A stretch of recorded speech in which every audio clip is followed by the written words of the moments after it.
क्या नाम है आपका? अनिल। अनिल जी, आप कहाँ सो रहे हैं इस समय? जगन्नाथ आश्रम के दीवार के किनारे सड़क पर। 25 रोज हो गए। एक कंबल मिला है, यही है, ये मैं खरीदा हूँ बस, और यही सुविधा है। और कल एक यहाँ प्लोथिन पे हम रह रहे लॉकडाउन से पहले 4-5 महीना हो गए यही फुटपाथ पे जी रहे हैं। सर्दी पड़ रही साहब, हमें तो एक स्कूटर वाला पन्नी बांट गया, वही पन्नी ओढ़ ओढ़ के रह रहे हैं। और ये जो भी कपड़े मिले हैं बस इन्हीं में गुजारा कर रहे हैं। ना कम्बल कोई लाया ना कुछ भी। सर हम लोग पन्नी तान के अगर ओस बचाना चाहें तो नगर निगम वाले आते हैं, फाड़ फूड़ के फेंक देते हैं। जीने नहीं देते, वो देंगे क्या हमें लोगों को। भीषण ठंड और सर्द लहरों का प्रकोप, ऐसे में गरीब व असहाय वर्ग के लोगों को भी संसाधनों के अभाव में किसी प्रकार की असुविधा का सामना न करना पड़े, इसके लिए नगर निगम द्वारा सर्व सुविधा युक्त रैन बसेरों एवं गैस के हीटरों की पर्याप्त व्यवस्था की गई है।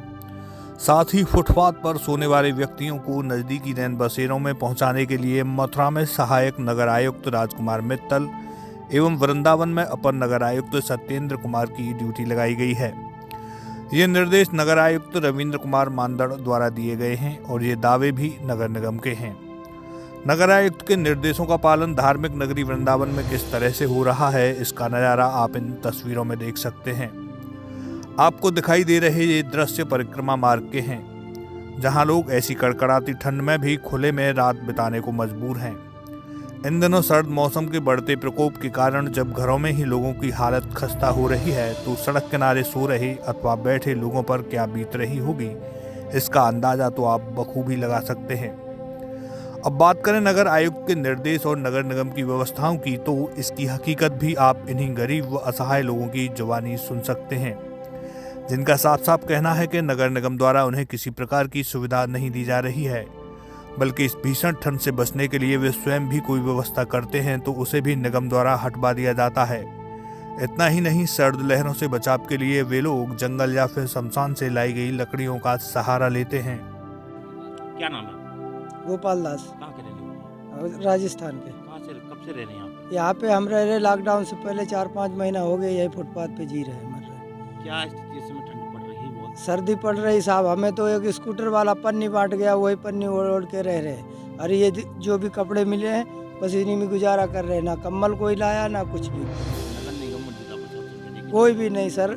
हम लोग पन्नी तान के अगर ओस बचाना चाहें तो नगर निगम वाले आते हैं, फाड़ फूड़ के फेंक देते हैं। जीने नहीं देते, वो देंगे क्या हमें लोगों को। हम लोग खुद ही देख लो आप स्थिति, सब पन्नी ओढ़ ओढ़ के गुजारा कर रहे हैं अपना जीवन लकड़ियाँ का। लाए कहाँ से लाए? लकड़ियाँ ये शमशान से भी बाबा जी बीन बीन के लाते, वही जलाते, उसी में गुजारा करते हैं। पहले निगम ये कहती थी कि निगम ये कह रही है कि किसी को ठंड में नहीं रहने दिया जाएगा।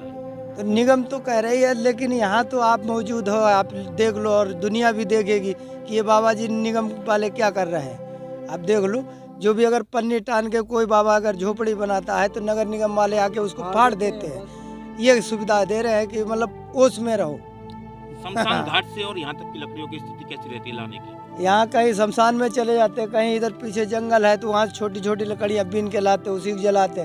नहीं मिलती तो ठिठुर के बैठते रात भर काटना, और दिन में थोड़ा धूप निकलती है तो जब सो लेते हैं। अब देख लो शमशानी की जली हुई लकड़ी है, मौजूदा हालत में है आपके सामने। तो ये क्या कर रहा है? हमारे लिए कुछ नहीं कर रहा है। हम तो फुटपाथ पे सभी पड़े हैं, कोई अकेले नहीं है। हम गरीबों को कोई सहारा नहीं, ये ना नगर निगम कर रहा ना कुछ। नगर निगम इतना जरूर कर रहा कि कोई पन्नी देगा अगर तान ली तो नगर निगम आके फाड़ के और चला जाता है। जी, क्या नाम है आपका? अनिल। अनिल जी, आप कहाँ सो रहे हैं इस समय? जगन्नाथ आश्रम के दीवार के किनारे सड़क पर फुटपाथ पे। तो ये आपको कंबल डाले किसने डाले हैं?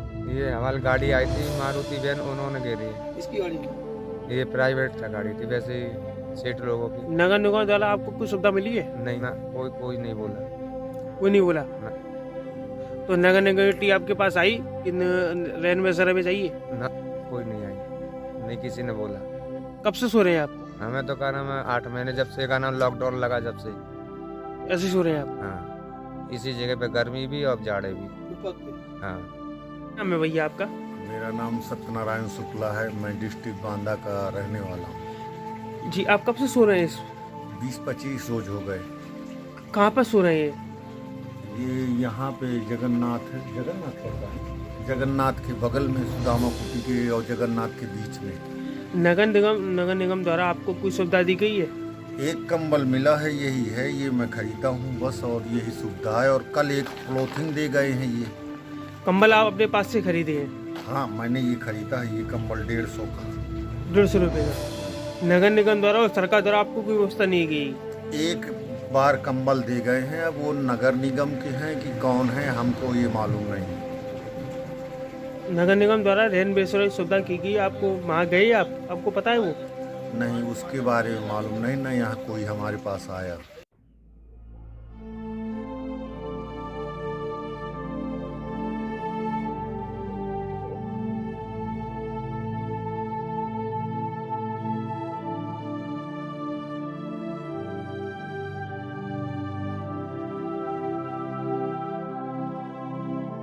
क्या नाम है आपका?